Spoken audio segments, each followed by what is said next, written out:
We start with our first session in our second room today. And the honor to be the first one has Winfried. He is from SAP. He is multiple book author, also for agile ABAP development and so on. And today he will present us something about how a test pyramid can be implemented and how to test your wonderful ABAP coding. So, Winfried, stage is yours. Yes, thank you very much for the warm welcome. Also welcome to you. My name is Winfried Schwarzmann. I'm working for SAP for more than 25 years by now, first as a developer and then as a development architect. Since 2011, I'm also active as an agile software engineering coach, primarily educating test automation, refactoring, and those practices. And soon I developed my own style. Yeah? I focused more on the test code to make it readable, to avoid any kind of duplication, to have the same quality expectations for the test code. And this actually turned out to be very good for the overall process. Yeah? So just to give you an example, I simply gained insight into the application I was testing, and this insight was very valuable to later on refactor it in the right direction. So you must have good ideas, what you would like to achieve, and tests can help you a lot, but only if you push it hard. If you really want the real good test code, then you get those kind of results. Okay, today I would like to talk about the test pyramid and how it can be implemented. It's in the end my approach how to deal with legacy code. That's just another way. What would I do if you all of a sudden push me in the room and I need to improve application or an entire system? Okay, and in the end, the test pyramid is easy, understandable goal to reach, and then all the other things follow. Okay.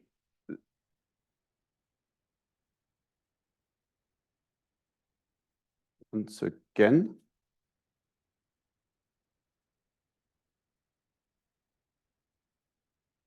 So. Okay.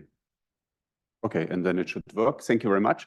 Okay, so we have a quick look at the agenda. So the test pyramid is first motivated, and then I talk about the design I prefer for it. Then I continue with the test-oriented improvement process. It's kind of filling this design of the test pyramid with the tests we want to have. Major role during refactoring of the legacy application plays then clean design. I would like to introduce to this. And finally, there are some resources which you can take with you in order to dive deeper.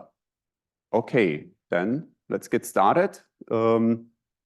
This is the very simple view I have on the test pyramid.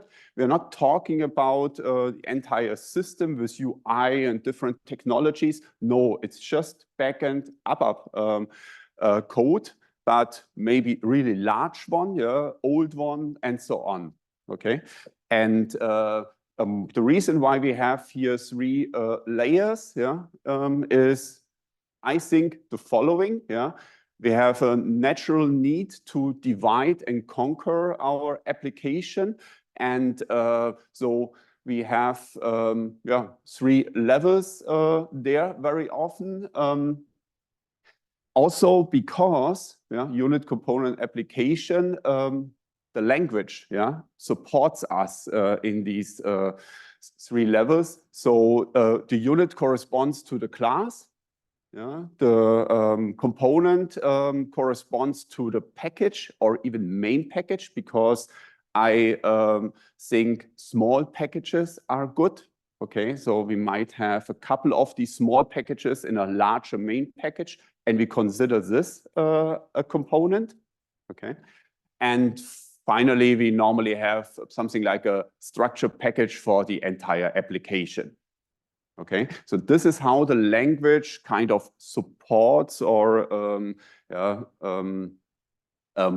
determines the three levels of the test pyramid.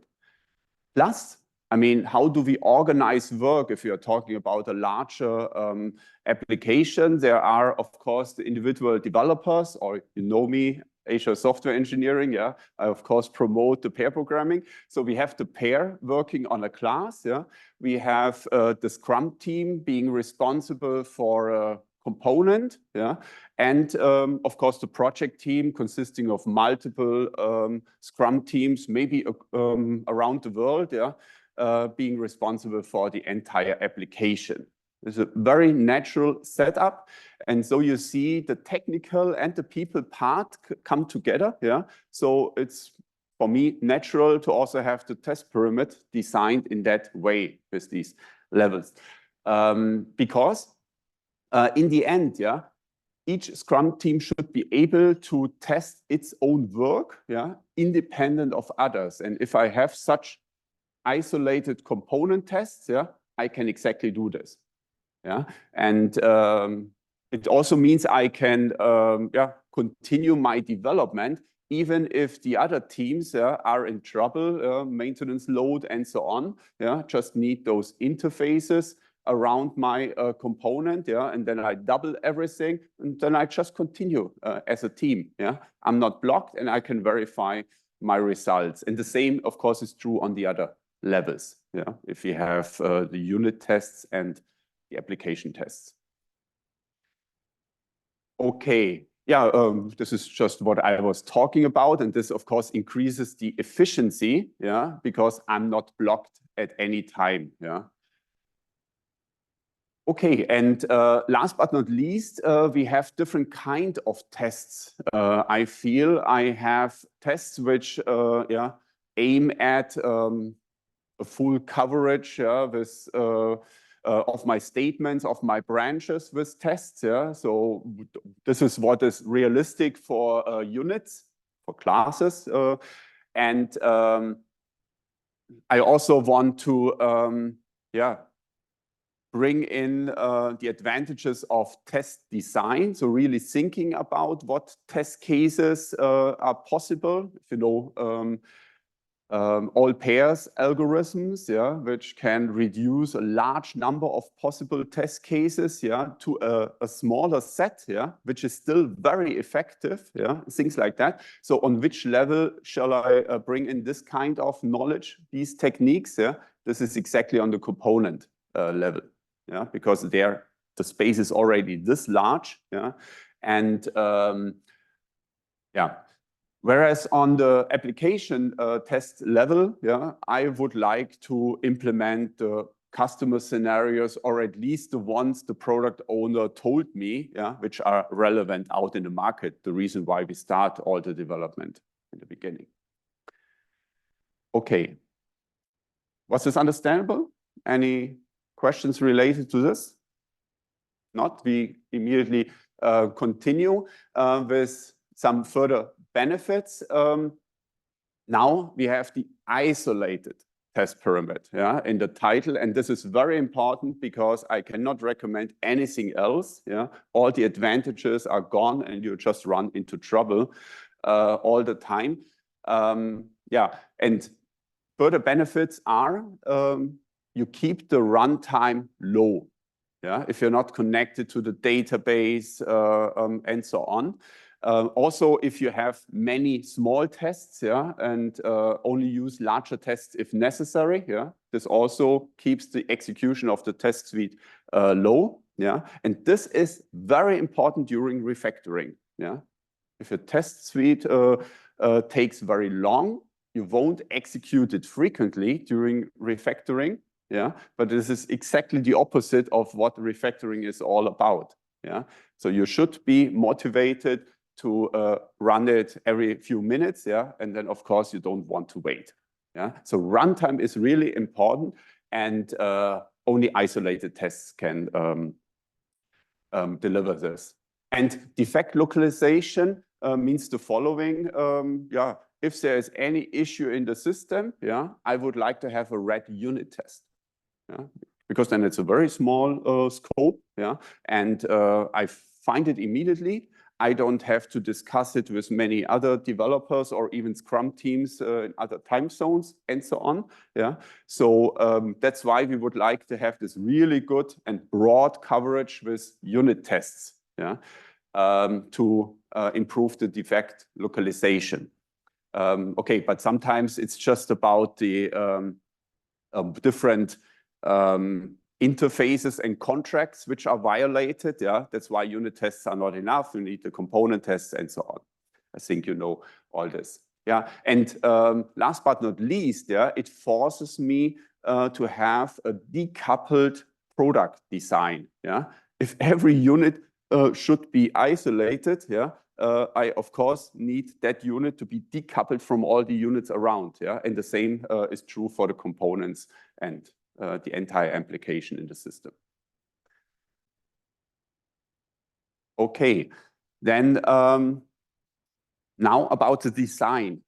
Yeah, and in the end, it's not so complicated. Yeah, now I'm in the role of let's help us with this legacy code application, and what I would try to find out first, yeah, is on which data am I depending? Okay, so these are the data dependencies to at the bottom, and I even have this here. Yep, and we have the functional dependencies. Yeah, we are depending on some well-designed APIs.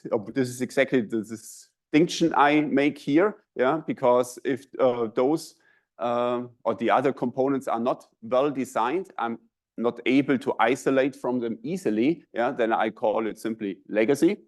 Yeah, so and of course we want to be decoupled from third party in the end.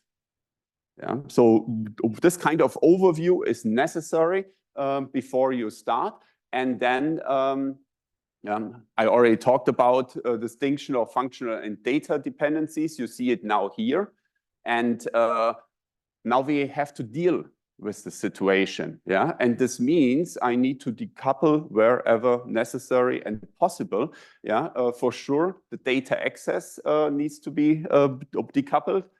There I also use the abbreviation DAO for data access object. When you find it in the slides, then you will see it. And these are just very slim encapsulations of the data access. The SQL statements, yeah, just takes them out, yeah, in a separate class, yeah, and you will see how we will use it then. And of course, the isolation from legacy. Yeah, and third party can be done with some proxy classes, yeah, which do nothing more than just delegating my request. Yeah, also very slim encapsulations. Okay, then if we then look into the application, you saw it before as a block, and this is how I would view it. Yeah, at the beginning. Yeah. Just caring about the outside of the application, yeah, and inside, just to give you an idea where the components and units show up, we see that there are multiple components using each other, yeah, and that I distinguish in the components between so-called API units, it's just my term, yeah, and other units. Yeah, because only the API units will be exposed via package interfaces. Yeah, and I try to keep the number of such API units to a minimum. Yeah, so this way I also minimize the coupling between the components. And yeah, all hidden units, yeah, are then with dashed lines here. So just that you understand the diagram. Any question to these kind of diagrams? Because then we should answer them immediately. Hope there are kind of self-explanatory. They are following the technical architecture modeling approach at SAP, also known as thumb diagrams, yeah, and these are block diagrams. And okay, and this here,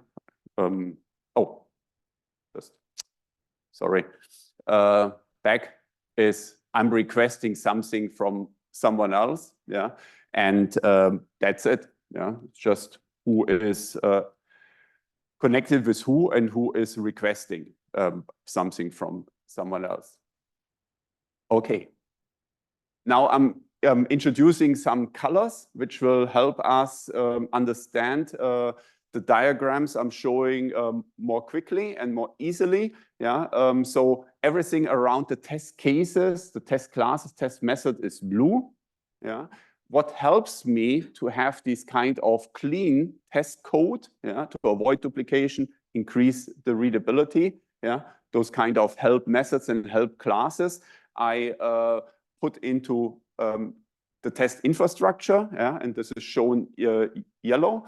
And the product code is red, as you have seen it before, yeah, with all the slides I have shown already. So this is what is under test, and all the other code, yeah, which is taken out, yeah, and replaced by doubles, so that I have this kind of test isolation, is green.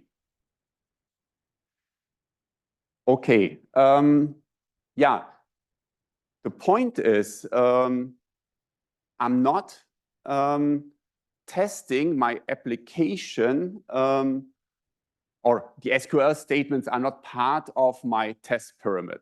They shouldn't be, yeah, because then tests are slowed down, yeah, and I have less flexibility because I'm actually working with the database, or at least the doubles. Okay, so this means we are testing the data access once separately with small unit tests. Yeah, here I take advantage of the SQL test double framework, if you know it, it's available, and the CDS test double framework, whatever is needed. Yeah, and so these frameworks allow me isolated tests, slower ones, yeah, but I only have them for these small unit tests.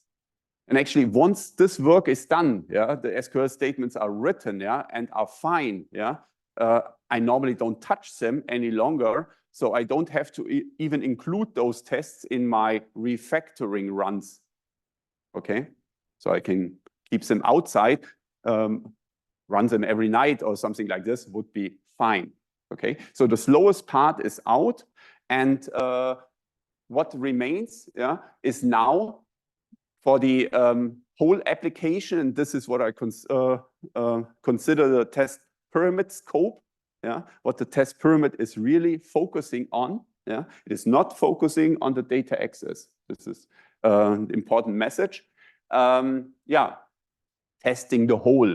Yeah, by providing test doubles for the proxy classes, for the data access classes, yeah, just using interface of those classes, yeah, which I develop new, so I can design them well with interfaces and so on. And yeah, just implementing them in another simple way, yeah, with test double classes. Okay, and then yeah, the same for components. Yeah, here I just pick component 1, yeah, and of course here we have isolation from the API unit doubles, yeah, of the other components. Yeah, I maybe have the same outside doubles as here the API double, and so you see I'm reusing test doubles, yeah, throughout my test pyramid. Yeah, so reuse is very important in order to avoid duplication, of course. Yeah. Okay, and yeah, so unit level I skipped, and now you see if every application, yeah, followed this approach, yeah, then it's very easy and cheap to have even cross-application tests. Yeah, why? Because I'm now not using the API double to my left and to my right or so. yeah, but I'm using the productive application to my left and to my right, yeah, but still the data access of all these application needs to be taken out. Yeah, but I already developed those doubles. I needed it for my own test pyramid, yeah, of my application. So this is a big chance, yeah, where each application can first focus on their tasks, yeah, and then just come together and write cross-application tests, yeah, when they are prepared. Okay, and this then looks like this. Any questions to the design of the test pyramid before we move on? Yep. You don't have right? UI tests are not included. It's just focusing on the ABAP backend, but the whole ABAP backend. Yeah. So, okay, then let's continue with the test-oriented improvement process. Yeah. So far, we just have the strategy, the architecture of all, yeah, but we don't have any tests. So how do we get to these tests? And yeah, this slide is quite helpful. Let me guide you through it as quickly as possible. So what you see as product code here, yeah, can be a unit, can be a component, can be the entire application. Yeah, it's just scope, well-defined scope, yeah, which I would like to test. This one, yeah, is a first test. Either you find the application already with some tests, yeah, with any quality or so, yeah, then you just pick one of those tests, yeah, and this will be T1 from now on. If not, you are writing a first reasonable test, yeah, and this will be T1. So you see, this works both in the legacy environment and in the new development, yeah. It's really the point, stop after the first test and now refactor it till it's perfect, yeah. This is not just because I like clean code, this is increasing the efficiency, and I would like to explain this to you now further. Okay, so this is done here, yeah, with some help methods and help classes to set up our test scenarios, yeah. I told you this is what I call the test infrastructure, yeah. We are still high level explaining things, we get to code later. And so a lot of the test code is taken out, extracted to these help classes, yeah. Once this is done, yeah, and I have now a very readable and short test here, I start extending the code coverage. Only then, yeah, because now it's very cheap to come up with T2, T3, T4. Yeah, I need 3 more reasonable test scenarios. Yeah, and then I can reuse most of the help methods and classes I already have. Because these are different scenarios, yeah, I need to extend it a little bit, yeah. But this is easy, yeah. It is so easy that this here is the expert work, yeah. This is what I very often did, yeah. And then some work students continued, yeah. It's like that, or beginners, yeah. Because they have such nice building blocks, yeah, that this can be done by then, yeah. Maybe they need some support with the test cases or so, yeah. But this could also be a quality expert doing it, yeah. I'm already out and focusing on some other product code. This is how you get efficiency into the system, bringing in more people. Yeah, and finally, yeah, as I said, if you have an effective test suite, yeah, you can start and should start refactoring, yeah, because otherwise all the effort you put into test automation is just yeah, to avoid regression, but this is not enough. You also need to improve your life as a developer, yeah, delivering functionality quickly and safely. Yeah.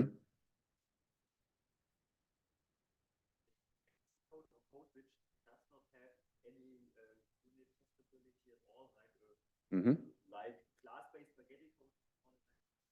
It could even be a function group, or it could be a report or so. Yeah. My recommendation is, I mean, just take the code out of this report. Yeah. Put it in a first class. Yeah. Just link to that class. Yeah. And then you have your test pyramid scope. Yeah. In that class. Okay. That's why in my books I just talk about these classes. Yeah. And how to handle them, because this is the approach. And the same would be true for function groups, yeah, where it's also very smart to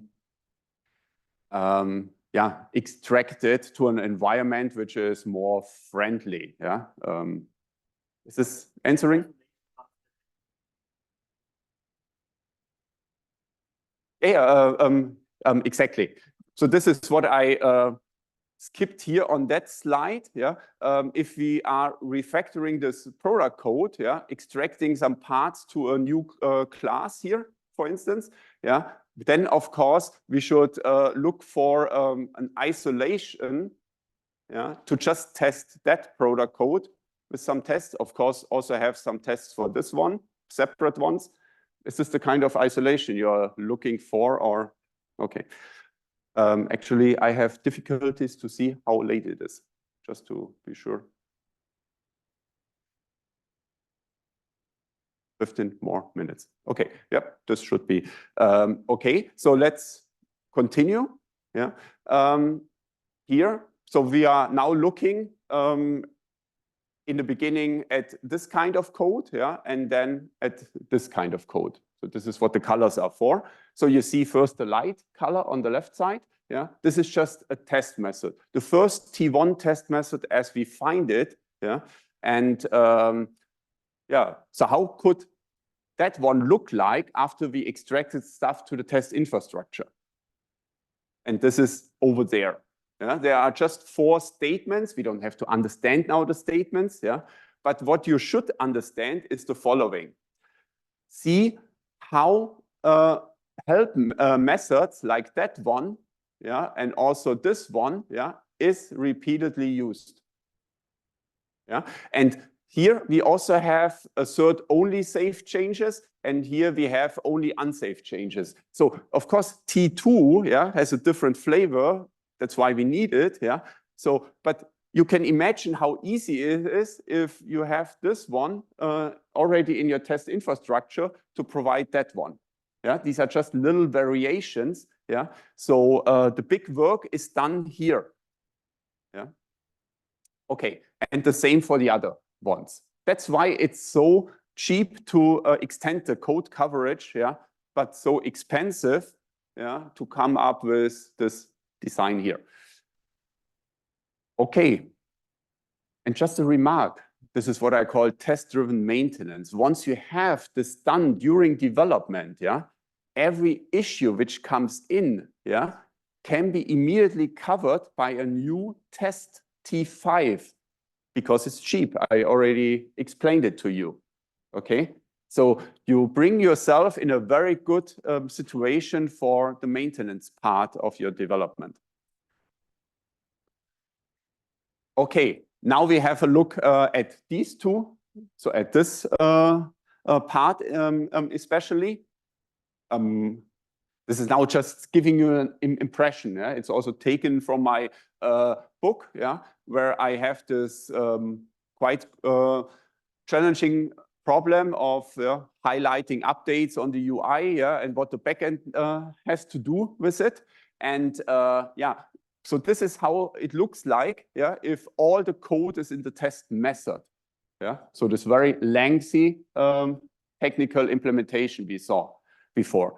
Yeah, and if we use help methods, yeah, maybe we first have them in the test class, yeah, and already using them in the test method, so the test method shrinks, yeah, and explains more by these readable names. So I'm creating here something, yeah, and this continues maybe with a second phase, yeah. So I have even 2 layers.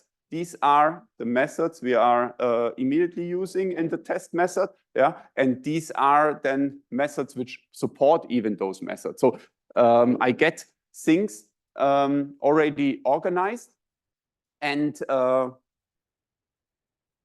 having this situation once again, yeah, I can now extract to other classes. Yeah, and this could be a base class of my test class, yeah, where I can extract stuff which also other test classes, yeah, related test classes need. I could also extract to a separate class. Yeah, it doesn't have to be a base class. Yeah, here in this example it is, and you see how this empties, yeah, my test class here, and how stuff went into the test infrastructure for reuse. Yeah, and the last step would be this here, where we have the data. Yeah, here we are dealing with entities of any kind. Yeah, the data is represented by separate classes. So I'm actually working with objects. Yeah, representing my real world entities. Yeah, also in my test code. Yeah, and this also makes the methods here, the help methods here, yeah, more compact, yeah, and so on. So this is how, I'm just going back. Yeah, this process of developing the test infrastructure could go. Yeah, just to give you an example. Okay, jumping forward. We are now talking about clean design. When is this important? It is important whenever you create a new class. Yeah, how should this class be designed? Yeah, in order to allow this decoupling, this test isolation later on. Yeah, and there's a certain skeleton, yeah, which all those good classes share. Yeah, and this is what I called clean design. Okay, so in short, our new class here, yeah, should have at least one interface, and that one will be empty in the beginning, because I'm just talking about the skeleton. Yeah, the functionality comes in later. Yeah, I'm just ensuring decoupling, testability, and things like that. Okay, and our class should not be approached by anyone directly. Yeah, but there should be factory class. Yeah, providing new objects. Yeah, so creating an object of new. Yeah, and this one is then calling as a friend, yeah, the private creation method of the new class. I show code now. Okay, so how does this look like? I already told you, empty interface. Yeah, we have the class saying this is my interface. Yeah, we have the factory as a global friend. Yeah, of course we are creating privately. Don't know if you pay attention on this, but this is simply someone else cannot access your constructor. Yeah, this is important because I want everyone, even my factory, yeah, this is a friend, of course, but this is a proper style, I would say. To make it easy for the factory, I provide a dedicated creation method. Yeah, what is the difference between a constructor and a dedicated creation method? It's very simple. The constructor is just a technical method which assigns values to my attributes. Okay, whereas the creation method ensures that the object which is returned, yeah, is a valid one, is a complete one. Yeah, it's ready for the outside world. Yeah, whereas I use the constructor only to set values to my attributes, no logic if possible. Yeah, because there are limitations to test the constructor. And you know the constructor is part of every test scenarios. Maybe you want, yeah, to tweak the behavior once. So it's good if in the constructor nothing else but value assignments happen. Yeah, and so we have something separate. Yeah, and makes it easy for the factory. Yeah, just to call this. Yeah, to fulfill its. I go back to fulfill its create new method here. Yeah, it's just a call of this one, and that's it. Very simple. This is important because a factory class manages normally multiple classes. Yeah, so it should have an easy time, yeah, to do this. Yeah, so just delegating. That's it. That's my job. Yeah. Okay. Any questions before we continue?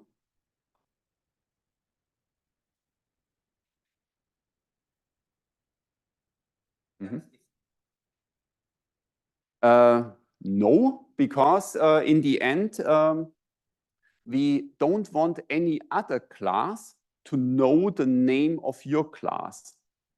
And if any other class needs an object, yeah, it's a static method, right? This factory method, then it is name of your class, yeah, and then also give me that one. So the consumer is bound to the provider, which means I cannot easily replace this implementation maybe by a more performing one, yeah, or a refactored one. It should be fully decoupled. And this is what you achieve here. You can see it, that this product class, yeah, only depends on the interface, what the interface offers, yeah, and it knows the factory. It does not have any direct connection to this new class. Yeah, and this is important during refactoring of the product code, but especially during testing. Yeah, because then I can easily combine this one with a double of that interface. Yeah, so it's a good idea to really follow closely the clean design approach and all the artifacts involved. Yeah.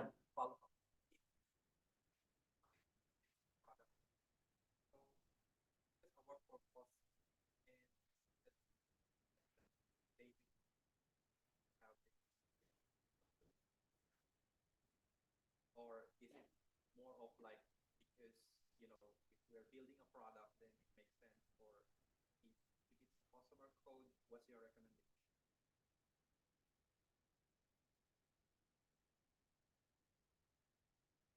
Actually not sure if I got the question. So is it now the question, it's not your code, it's the one of the customer. So what complexity you should bring into the customer code? Of course, it should follow a strategy. So it doesn't make sense to have clean design just for a single class, yeah, and the outside world behaves in a different way. Yeah, this, of course, in order to have a test pyramid in the end, this is our topic. Yeah, of course, all the classes, one after the other, have to follow this approach. Yeah, not sure if this fully answers it, but maybe we can take it offline then, if this is okay for you. Okay. I think I can have a few more minutes since I'm already answering questions, and yeah. Okay, so this here is the full decoupling I was talking about. Yeah, so how does this go? Yeah, we have here in the consumer, yeah, this product class, yeah, we approach the factory, yeah, we get a singleton object of that factory, yeah, and then have an instance method called, yeah. This is important if you have not only singletons from which you need to decouple, but also you need to decouple from classes with multiple instances. Yeah, not going into details, but it has an importance here. And then I'm able to call this method. So the functionality my new class interface is providing. Okay, for the next slide, I'm using some abbreviations. So I would like to introduce them beforehand. This is, of course, this one, local test class. So what is in our local test include as a test class, yeah, could be described like this. Then what is under test, yeah, is class under test or code under test. So CUT is a common abbreviation. And for what the CUT is depending on, yeah, all the other units around, yeah, is what is normally called dependent on class, yeah, and here we have a test double of it, yeah, global test double of this dependent on class. And any class in the test infrastructure normally starts with th in my case. Okay, so let's have a look. We have seen that the consumer here, yeah, is not directly coupled to the dependent on component, yeah, but there is the factory managing it, yeah. So there is an indirect connection. For the isolation, I need the test doubles. Yeah, I need first of all a test double of the factory. Yeah, so that I have a completely different behavior for creating objects in my test scenario. Yeah, so this is what this factory object, double object stands for. And of course, I'm working now with doubles of my dependent on component. Yeah, and this one is that the factory, yeah, is actually put into the static singleton attribute here is the task of such a help class, because this one is defined for testing. And this means this approach is only possible in test mode, not productively. Yeah? So this is the point why this looks more complicated than necessary. It is for safety reasons. Yeah, and then we have this test class, yeah, the local test class for a certain method under test. And what this one does is I create an object of this factory. Please inject it for me. Yeah, I create an object of this dependent on class. I inject it into the factory so that when I run the scenario, yeah, and the productive code is then approaching the factory, yeah, of course it's that one then indeed, yeah, then those are delivered and not these. Yeah.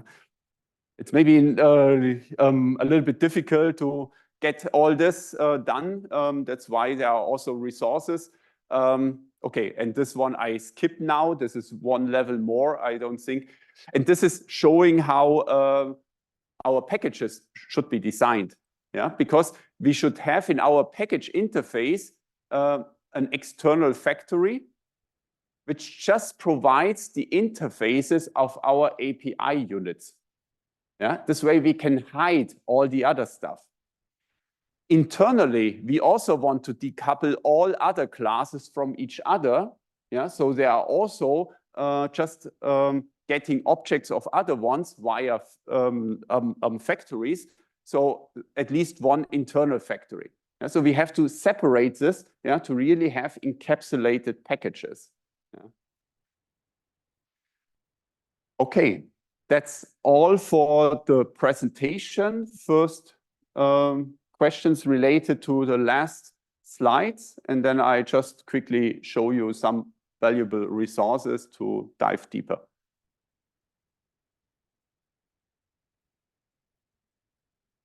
Okay, then I need to know how many minutes I have to introduce to the resources. If there are no, this is perfect. This is perfect. Then we simply do this.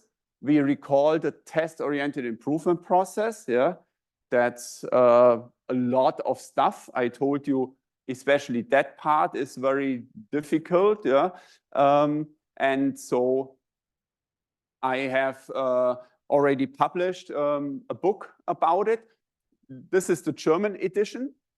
Yeah, and shortly thereafter, I published it also in the English language, different title, same content. Okay, it's just what the publishing company thought sells better. And what you see here, start in the part 1 immediately with the modernization of some legacy code. Yeah, guiding through the entire test-oriented improvement process. Yeah, so to see it with one sufficiently challenging real example. Yeah. Then some theory about test infrastructure, yeah, because then you have already seen how the process works, yeah, with code, with real steps, yeah. Then you are ready for some more theory, yeah, because before then in the part 3, we are using all this knowledge, yeah, to start with a new application in a completely different way.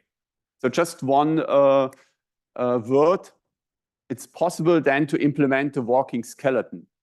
Yeah, so to drive the implementation for an entire project with tests.